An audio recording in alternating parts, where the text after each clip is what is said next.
قال لي الأستاذ: قفي واعربي الجملة التالية: عاشق الجزائر أرض فلسطين الحرة. فجاوبت بكل تواضع: عشق فعل صادق مبني على أمل يدوم وإيمان واثق بفلسطين الصامدة. الجزائري فاعل قادر على أن يخطو خطوة في طريق تحقيق الأمل وصموده، هو أعنف ردة فعل يمكنه أن يبديها، ويهوى ويحلم بتحرير الأرض المقدسة وهي فلسطين.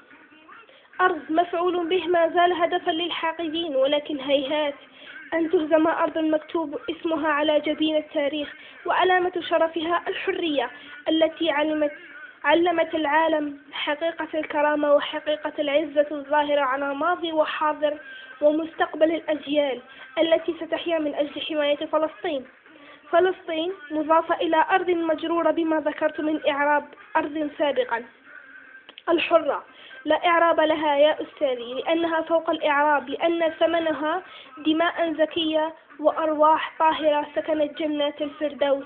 معذرة حقا أستاذي، فسؤالك حظك أشجاني، ألهب مني وجداني. معذرة يا أستاذي، فسؤالك صوب طلقة، وكان ما نظمته للتو هو ذرة من صداها. وعفو يا أستاذي، لقد نطق فؤادي قبل لساني وقال وما زال يقول وبخشوع وإجلال: اللهم احفظ بلدنا فلسطين من كل خائن وكيد شيطان صهيوني، وانصرنا عاجلا يا الله.